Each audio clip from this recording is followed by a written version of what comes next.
Welcome to the Stuff About Money podcast. I am Eric, your co-host, and I will be joined by Dr. Matt Morris. You know me as a financial planner and Matt as a family therapist, but we're also entrepreneurs and business owners who face the pressure, the burnout, and the uncertainty that comes with chasing big goals. We work with high performers, executives, business owners, and professionals alike who are trying to succeed without losing their health, their relationships, or their sense of direction in the process. That kind of life takes intention, clear boundaries, and a mindset built for growth. In this series, we discuss the habits, the frameworks, the hard-won lessons that we've picked up along the way, and we continue to live out. Through candid conversations and practical tools, we'll tackle the real challenges driven people face when they want to grow without burning out. Let's rethink success together. Dr. Matt, have you ever hired a coach? I have, yeah, several times throughout my life. So actually, let me ask you some context. I asked you that question. Have you ever hired a coach? What does the idea of coach? What does that even? How did you even process that question of like coach? Like, what do you think of when I say have you hired a coach? Well, I think of people throughout my life that have helped me with generally a skill that I'm trying to get better at, an activity, a teacher, an instructor, that kind of a coach. So you hired one. What was your motivation behind hiring? And if you don't mind sharing that particular coach. Yeah. The one that I was thinking of when you asked was the time that I hired a golf coach. Okay. And you've played golf with me. You know how. So tell me who that coach was so I never hire them. I'm kidding. My golf score was stuck at a certain point. I just wasn't improving and I wanted it to get better. I'm showing like I wanted my score to get lower. And so I hired a coach. I was stuck and needed help. So you felt competent already in a skill, but you just wanted to. Right. In terms of golf. Yeah. Competent-ish. Yeah. I felt like despite my best efforts at hitting a golf ball and trying to improve my score, I was at a point where it wasn't improving on my own. And I thought that, I listen to the PGA Tour all the time. I hear them say like, this player is working with a new coach. This player is working with this coach. And I thought, you know what? At the place I play, there's coaches. Let me go hire one of those folks and see how it goes. Yeah, it's always interesting to me to hear these professional athletes talk about their coach, like Tiger Woods talking about his swing coach. Right. Like, oh my gosh, I've never hired a golf coach and a swing coach. Yeah, just a swing coach. Like we're just gonna talk about your swing, not a putting coach, not a course management coach, just like swing coach. I have a friend who competed in the Olympics. Professional, obviously professionally. Maybe they were professional, I'm not sure, but they competed in the Olympics. Yes. And to hear them talk about their coach, it's interesting. Like here you are, competing at the highest possible level in your sport, in your craft. Everyone would probably love to have you coach them, right? And here you are talking about your coach. And your coach is helping you with fine specific details at that point. Yeah. Not like for the swimmers, not overhauling their swim or teaching them how to swim, not overhauling their stroke, but fine details that make a big difference in a split-second race. Yeah. Yeah. And so that's what we're talking about today is do you need a coach? And signs that you might need a coach, and what is coaching and the difference between coaching and what I do professionally, therapy. So let's jump into that. Okay. Let's do it. Let's start with just that first question of what are some of the signs that you might need a coach? Like Eric, if you've ever hired a coach, what were you thinking of as you went into that process? How did you know that you might need a coach? Yeah. So I've hired, and I'm thinking in the context of business for some reason. Okay. I guess this is the stage of life I'm in. When I think of like hiring a coach, my mind doesn't go to like health coach or golf coach. It goes straight to business coach. Maybe it's just because the profession I'm in as a financial planner, That's where my mind goes. And I've hired two, actually three coaches in my career. One was early in my career, and I had met this individual at a conference, and you walk around the vendor halls and you meet all these different people who support the industry you're in, and they had this questionnaire. It was like an intake form. And it was like, do you do this? Do you do that? Do you do this? And it was almost a little bit like a kind of like looking in the mirror with someone Mm. telling me specifically what I needed to look at. And I Mhm. walked away feeling like, man, like I don't do these things. And I'm having a fair amount of, well, I was young, but I was having a fair amount of success kind of where I was in business, thinking, man, maybe I could benefit by having this person coach me through these aspects Mm. of of my business of building a financial practice. Um, so that's the first my first interaction with hiring a business coach. Yeah, and before you move on to the next one, let me just kind of signpost what I heard Mhm. there is that at that stage of your life, you knew what you knew, but you didn't know what you didn't know. I didn't know. That's a good way to put it. I didn't know what I didn't know. Well, I knew what I didn't know after he made me aware of what I didn't know. Right, right. Just even that little questionnaire Yeah. helped you acknowledge that, man, I didn't even know I needed to know this stuff. And so sometimes we bring in a coach. As I was referencing my golf coach previously, they didn't really help me with my swing as much as course management, strategy around the course. And these are not things that I had really been thinking about. And so one sign that you might need a coach is that you're self-reflective enough to recognize there's probably things that I haven't figured out yet that someone further down the path has already encountered and developed processes to deal with, and I don't even know what that is yet. So I'm going to pay for their wisdom. Yeah, that's right. Um, and then I worked with an individual who had direct experience in my industry. Like he had been in my industry, Yeah. and it was more of like, man, I can't pass. It's kind of like your golf store. Like I can't pass this point in business. I can't grow beyond this point. And I'm not quite sure why I can't get past this. And Right. not only can I not get past it, I'm looking at other people in my space who have gotten past it, and they seem a whole lot less stressed than me. Right?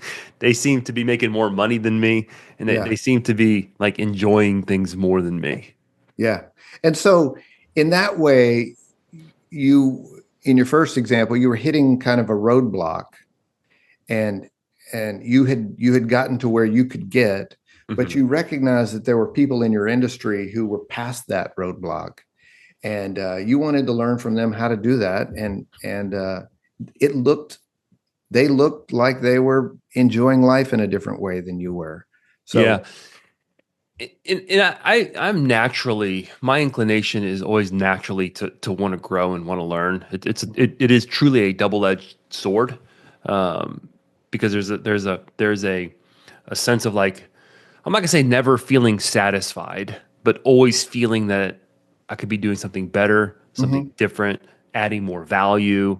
There's something that I don't know, so I'm always inclined to lean into people who are doing really really great things. yeah, 'Cause I always feel like there's an opportunity to to learn from them. So that's my when I go to conference, when I travel for business, if I'm networking, I'm always looking for people who have done what I've done before or are doing something really great mhm, that I want to learn more from. So it right, is my natural inclination to lean towards those people. So like for me, like the signs that I might need a coach, I can sit here and probably give you a 20-point list on why um, I need a coach. Right? well, part of what you're just saying though is that you're ambitious, and that ambitious is not the opposite of a lack of contentment. You can be content without being Yeah. complacent. You could be content and still be ambitious to want to do something more, Yeah. get better at your thing, Yeah. see if you can make it more efficient or easier. And there's a healthy ambition there that you're talking about. I think too. This is whether entrepreneurs or executives think of it this way, I think there's a recognition that, and this might come off sounding, I don't want this to come off sounding like braggy, but like there's a recognition that, hey, we have certain skills, we have certain Mhm. talents, and we can convert those talents into a service that helps other people, Yeah. right? In my case, financial planning. In your case, couples counseling, couples therapy, family therapy, right? Man, I got this skill and I can convert it into something that's going to help you grow, bring you something that is going to help you be more fulfilled. And a question I always ask myself is, man, am I stewarding those resources, those skills, those talents effectively? Right. And Like I'm good at what I do. I'm not in any way saying I'm the best or I can't get better. I'm just saying I'm good at what I do. But could I be doing it more efficiently? yeah, and I would I would kind of say more efficiently, that's part of it. But I think another side to that is, am I being responsible? I might be Mm, super efficient, right? mhm. But I could also be mismanaging my talent because I'm really efficient, but I'm only putting in, 6 hours a week, right? So like, so that raises the other question of like, how do I use the skill that I have, to be most effective? And this is the hard question to answer. Like, am I right? We could always be doing more. You could meet with more clients, Matt. You could help more marriages. I could go help more individuals with their finances. I can do another video, another podcast on on that. So like this question of stewardship, and I think stewardship is not necessarily how do I do more with less, but it's like am I fulfilling what I feel is my responsibility to my I'm getting kind of high, kind of philosophically here, but Philosophical. I love like this. there's something inside of us that we want to leave marks. We want to be, we want to be significant in what we do, particularly as we progress in our industry, right? Mm. We want to leave a mark. And am I doing what I should be doing? Am I stewarding those resources properly to leave the mark or a legacy that I Yeah. want to leave behind? Yeah. Yeah. Legacy was the word that was coming to mind as you were talking. And one of the things I heard you hinting at is that if legacy is important to you, and it is, if legacy is important to you, then coaching is likely important to you also. Mm. Hmm. Yeah. Good. Just to keep going here, that I think other reasons that people might hire a coach is, as we kind of talked about with my own golf game, you're just stuck at a point. You know you can do more. You know you have it in you. You know you could do this in a better way, but you just can't. You just can't figure out what that Yeah. stuck point is. And a coach can be like a tow truck to just drag you out of a jam. It Mm. doesn't have to be a long term thing. It can just be help me figure out this process. Uh, and then another reason that people hire a coach is that they're somewhat unsatisfied in their Hmm. work or some Yeah. portion of their life. There's some portion of their life that just is not quite clicking, and they want to bring that into alignment with the other parts of their life that are going Mm. well. Hmm. And so again, they're not unsatisfied in general necessarily, but they're unsatisfied with some aspect of their work and life, and they want to work on that. Yeah. So the current coaching relationship that I'm in, it's kind of different from everything that we've just talked about. This Mm, is more of I wanted someone who understood my industry, who mhm, understood how we deliver our services, but didn't have a tie to my particular business. They weren't emotionally involved in my business. They were emotionally uninvolved in my business, because we tend to have our own biases as we process things. And I wanted someone who could talk through different decisions that I'm making in business that wasn't that didn't have a stake in my business, if that makes sense. Who was sure. emotionally uninvolved. Yeah.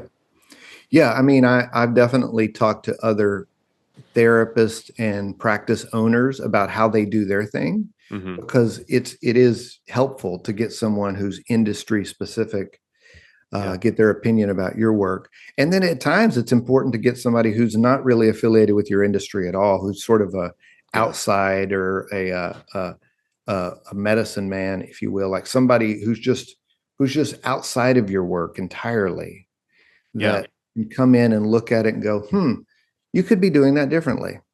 I actually think sometimes those are the most beneficial coaches because they don't have any of the baggage that your Yeah, industry brings to the table. And right. what they tend to do is they have a tendency to create the most friction. Now, friction we often talk about like as a bad thing. We want to reduce friction in our business. But I think when you're trying to get better at something, like if you're going to go to the gym, right, it needs to hurt, right? Mm, Anything worth doing is going to be hard. So sometimes when you bring in an outsider, they don't have the baggage and they challenge. That's the friction. They challenge the way you do things because they might not know. So sometimes not having that baggage that's tied to our industries that yeah, allows them to challenge the way things are done right. introduces a friction, and friction often has a way of sharpening us. Yeah. Yeah, the outside coach is not constrained by the Yeah. unwritten rules of the box of the culture of how your industry works. Oh, that's good culture. Yeah. Yeah. They're not That's good. constrained by that. Let's move on to the an important question that a lot of people ask and wonder about, which is coaching therapy? And if not, how is coaching different than therapy? What is coaching and how is Can it we different add than in therapy? another one? You want to talk about coaching as therapy, but also coaching versus financial advising? Because when we first started collaborating, you would always talk about financial coaching, Yeah. and I want to publicly apologize to all the people who are professional coaches. Okay, um, to me, like when you said like, oh, you do like financial coaching, and I'm like, oh, that made me. I'm like, dude, no, like what I do is higher than coaching. Uh-huh. I'm a financial planner. I am I've a got financial professor. I've got licenses. I never use professor. I've got licenses and I've got ethics that I have to abide by. Right. Yeah. I got these outside Regulatory board. regulatory stuff. Like I am a professional. I'm not a coach. Right. So I think we talk about coaching versus therapy versus advising. Those are three very different things, but they do need to be defined. Right. I now I hold coaches in a much higher esteem than I did before. Yeah. I do think there's a lot of woo-woo coaches out there, like oh man, like you have no certification, right? Yeah. Yeah. Um, but You're selling, you're selling your experience and your ideas. mhm, Uh, yeah, we, I'm also a professional, and I bring all of that professional experience and expertise to the yeah, fore, as well as do you. Coaching versus therapy. Let me yeah, just spend a second there. Therapy is, the treatment of mental health issues, the treatment of mental disorders or mental health symptoms, or people really struggling with emotional and behavioral and addictive issues. And that requires a mental health professional. mhm, So I'm a mental health professional. I specialize in couples therapy. So most of the people who I work with are working to improve their relationship.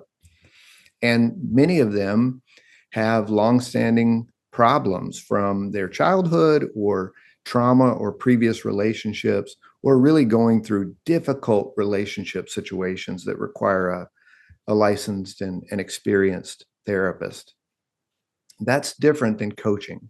mhm, Coaching is um, a strategic partnership between me, you, and someone else who just needs to tackle some roadblock in their work life often, mhm, who needs to take action in some process that they want to change in their work or life. It's not problem focused like mental health issues are. It's action focused. Here's the roadblock I keep encountering. Help me bust through it. And then mm, coaching adds the accountability of, hey, how's it going with that thing we talked about? Let's meet again next week and see where you're at. Let's meet again in a month and see where you're at.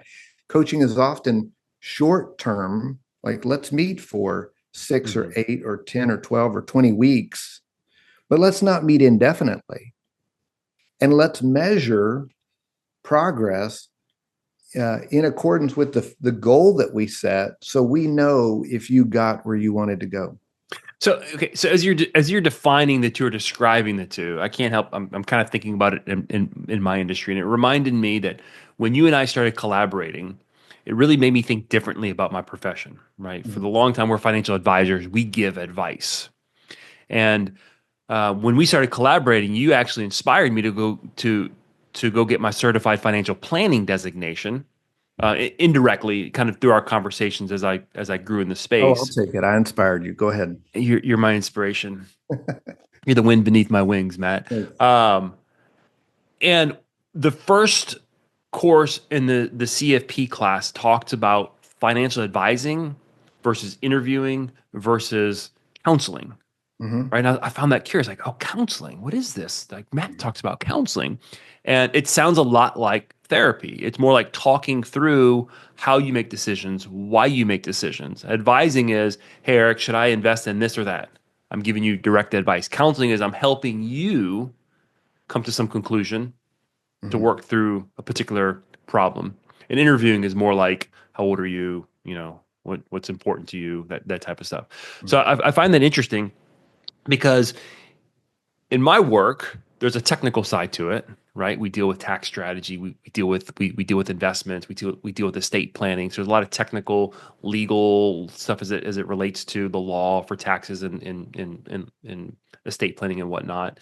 But then there's also the coaching part of it is you want to get better at saving. You want to get better at managing something in your financial life. So there does seem to be a little bit of an overlap from the Yes. from the professional licenses stuff that we hold Yeah. to the stuff that you don't necessarily need. I don't need a CFP designation to help you save better, right? Right. In my world of mental health, the mental health profession and coaching, there certainly is an overlap. Hmm. Um, I, with my mental health clients, there is some relational coaching going on. There is some coaching happening, but coaching doesn't engage with the mental health world, the mental health issues, the mental health Hmm. symptoms. Um, like my coaching clients don't have mental disorders that I'm treating. That's not the focus of our Yeah. work. We're not focused on improving your mental health. We're focused on improving your balance, Yeah. improving your initiative, improving your productivity. Sometimes, Balance. Go back to improving your balance. When you say yeah. balance, you mean like, Well, often that means that the person has identified that they're out of balance in some area. They're okay, overly focused okay, on okay. something and not something else. They're missing something. They're they're so focused right now on work that something's not quite right at home. Okay. Okay. They're out of balance in some way. Their health is slipping. Gotcha. Yeah, Gotcha. Okay. they're not paying enough attention to their finances, which Has might bring problems you of its into the own. into the conversation, right? Yeah. So we talked a little bit about therapy, coaching, financial advising, and we used another word earlier, and you might have mentioned it in this context, but mentorship. And Yeah. mentors are different than coaches. Sometimes coaches can be mentors, and mentors can be coaches. Right. But a mentor typically is someone who's walked that same path. They've been in your shoes. They know what you don't know because they've been there. So Yeah. there's someone you can lean into for advice, oftentimes. Right. Right. Okay. Yeah. And mentors are great. And throughout our lives, I think we should seek Hmm. the counsel, seek Yeah. the coaching of a mentor. Yeah. I've got an individual much older. Gosh, I think Willie's 85, and this is just a guy who has seen a lot. Yeah. And when I'm feeling like not stuck, but just kind of like maybe stuck, like there's something that just I can't get past a certain thought, Mhm. like just something like man, I can't get past this idea. I'll call him and man, a 30-minute conversation with him is just always like man, it just pays dividends. Yeah. Like the return on investment is just unbelievable. Right. So it's always good when your coach has been there and done that. That's always a good thing, but it's not necessarily it's requirement. not necessarily an indication of a good coach. In fact, many coaches can't play football, Yeah, right? right. Andy Reid cannot scramble, apparently, but he's a great Patrick coach. Mahomes isn't scrambling so well either. Yeah, that might not have been a great a great Well, analogy, yeah, but we all. that's the point. So is there anything you wanted to add on coaching, therapy, mentorship? Just that, Kind of. lots of folks need help, but don't need therapy.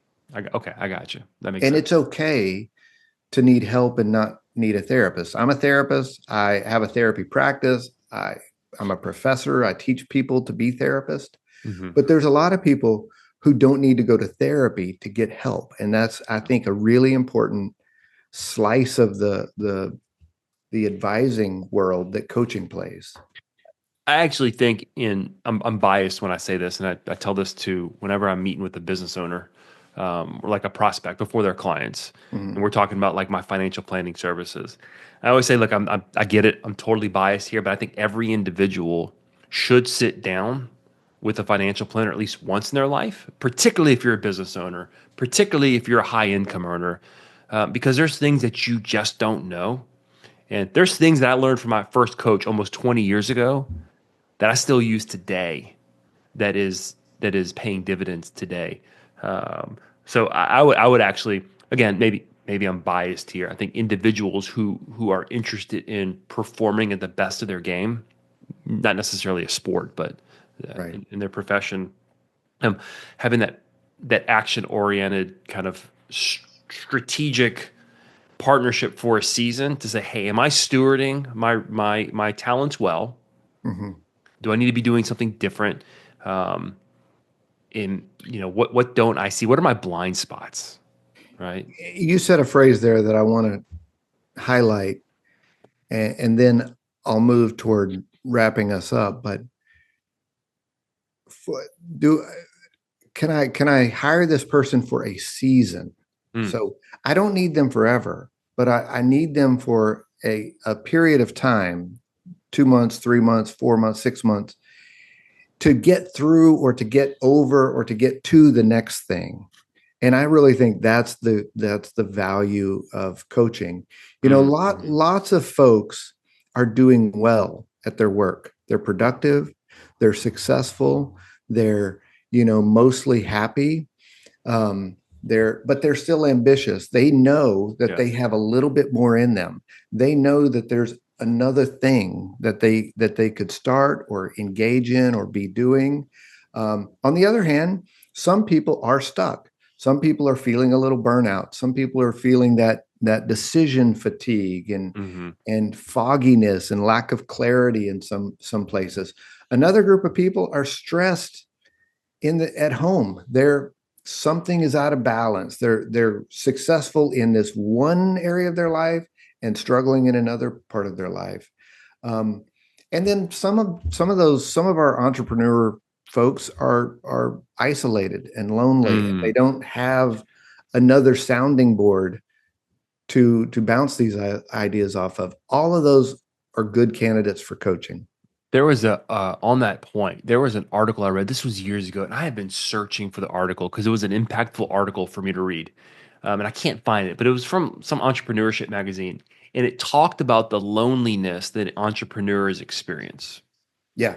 And it broadened it to not just entrepreneurs, but leaders, right? People in a position of decision making, that they often, I think everyone says, "Oh, you're a business owner, you're doing great," but it was connected to depression amongst entrepreneurs. That most entrepreneurs go through seasons of depression because they're alone, they're lonely, they make hard decisions often. Yeah. That's kind of that idea of feeling isolated at the top. Those are all like these are highly effective people, you know, Right. doing Right. doing highly amazing work, and that you would never know that. um and again, it might not be to go back to this idea of therapy and coaching. It might not be a therapy thing. It's like, man, you just need someone Yeah. who's got outside eyes to maybe help you course correct a little bit, or help you realize something, or help you realize that, hey, you know what, you're struggling about this, but you're okay. You don't need to stress about that. Hmm. That's actually okay. That's Yeah. the season of being an entrepreneur. That's the season of being a highly effective executive or whatever it might be. Yeah. Yeah. That comes with the game, essentially, and normalizing that for people. Yeah. Coaching really helps.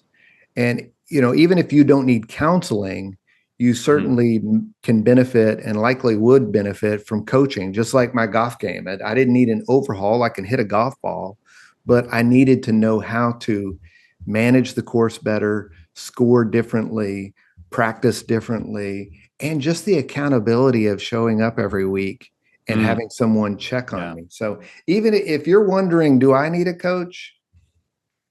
Likely, if you're a successful, productive person that would like to make an adjustment in some area, likely coaching would Yeah. benefit you, particularly if it's specific and goal oriented and action oriented to addressing that need that you have. Oh, 100% specific because you can measure it, Yeah, right? yeah, yeah. Yeah, And, 100%.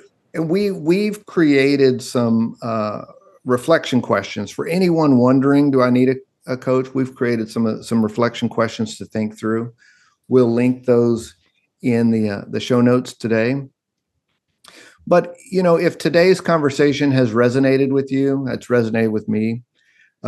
You're likely realizing that you might be stuck in some pattern that a coach could help. A Mm. coach could help you break through. And just realizing that is a great first step. In the next episode, we're going to dive deeper into the work home divide and really setting Ooh, boundaries that help and that are meaningful and that stick. So we'll see you there. thanks for listening, y'all.